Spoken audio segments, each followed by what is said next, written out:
Yo, what is up, guys? Um, got my bread here, enjoying some bread and cereal in the nighttime. But let me get a bite. Sorry, guys. So I wanted to make this video. Let me finish eating the bread.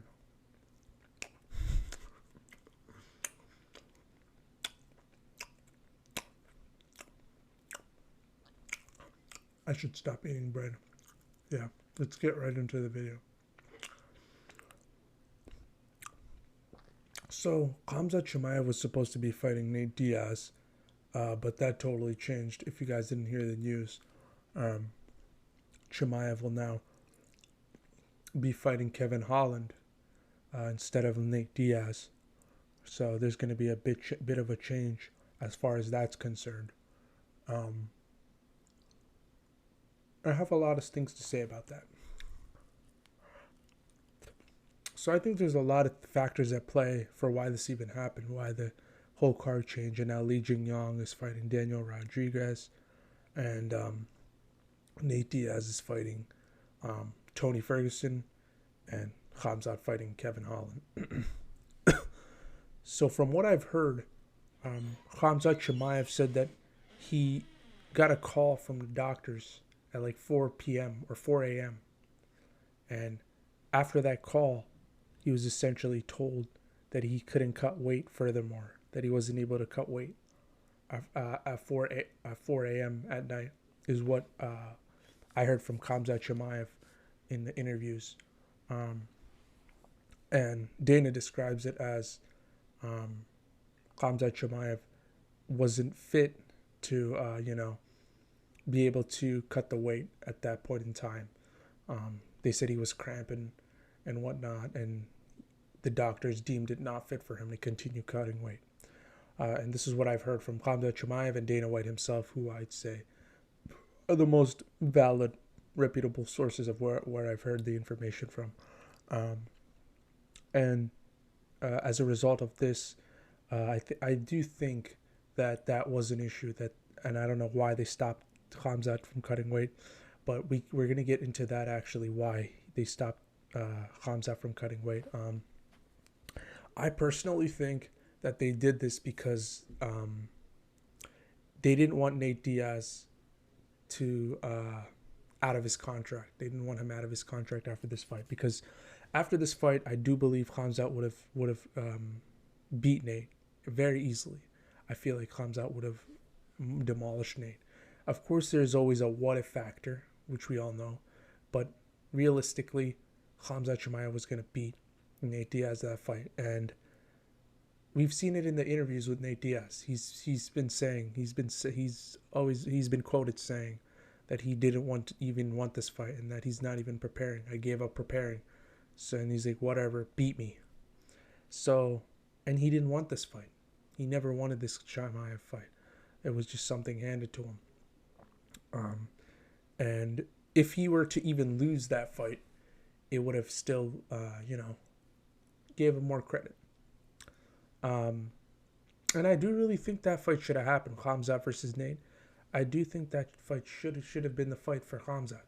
But now Khamzat's fighting Kevin Holland, which he's a lower, I guess you could say, status, because Nate Diaz carries much more gold and reputation, fame, and getting you up in the rankings higher than does Kevin Holland. So this is even worse for Chimaev. But yeah, getting back into Nate Diaz, what did I say? So yeah, leading up to the fights, he didn't want to actually get into the fight. And I do think that there was some negotiation between Nate Diaz, like the UFC Dana White trying to, change up the card and not make Diaz fight Chimaev anymore, because it just didn't make sense. For Diaz mostly, it wouldn't make sense, because Diaz would, was being fed to Chimaev essentially. And the UFC, it's all the UFC. In my opinion, the UFC did a great job, because they essentially didn't want Nate out of his contract. They still wanted him in the contract. So with this fight coming up with Nate Diaz, he's still going to be in his contract, and that benefits the UFC in the future. Well, potentially Nate Diaz could fight McGregor for a third time or some other fight. But yeah, he's fighting Tony Ferguson. So getting into it, Khamzat Chimaev. One of the things I would say about Khamzat Chimaev's demeanor as a result of all this is he is getting quite crazy. Okay, and that's normal in the fight game for a lot of these fighters to go after different teams and stuff, and get distracted in the moment in the fight and get angry and emotions come into play. It's a fight. That's just how it is. Emotions will come into play, and we've seen starting up in the backstage trying to pick a fight with Paulo Costa and doing all these things. This is a way, I guess you can say, this is just Khamzat showing that he's the gangster and that Diaz is not the real gangster.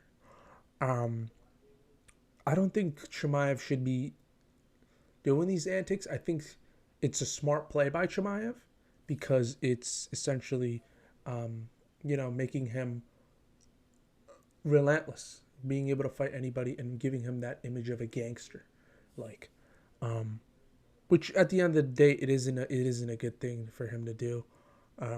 Flipping off the reporters or in the camera with the weigh-ins and doing all these antics are not good for him. I think he should focus on his fights, which are best. But like I said, I can't quote Khamzat Chimaev and blame him. This is something the UFC, in my opinion, coordinated so that Nate Diaz would still be in the contract, and he wouldn't just be fed to the boars. But yeah, let's actually get into the actual card and evaluate the fights. Now that we have Kevin Holland and Khamzat, it's going to be a little different. Before we do, I want to get into a lot of these reports saying how he ate during the nighttime, like drank sparkling water and ate a lot of food, and then Chimaev tweets, "This is all Darren Till's fault." These are all just jokes and stuff that he's saying, and I think this was already something Chimaev already had in mind. Like he knew already, like, oh, okay, so they don't want me fighting this guy. All right, I'm just gonna fight. I'm just gonna eat what I have to eat, if that's the case. I don't even know if this is real. This is just hearsay at this point. And he's just gonna fight whoever put in front of him. So this whole thing was just jumbled up behind the scenes, and who knows the real truth behind it. But those are my opinions on it. I definitely do think that it was something that benefit Nate Diaz. And Chimaev is acting like a goof for a reason. Acting like a gangster, trying to pick fights. That's just how Chimaev is. But ultimately, this is worse for Chimaev, though, because Chimaev's not fighting Diaz and getting that same recognition. So it's not going to be good for Chimaev. But yeah, let's actually just get into the actual fight card at this point, because I feel like I've already talked too much about the whole antics and whatnot, how behind the scenes, essentially, Chimaev's not going to be fighting Diaz anymore. So yeah, let's get right into the main card, and let's make our official predictions. Let's go.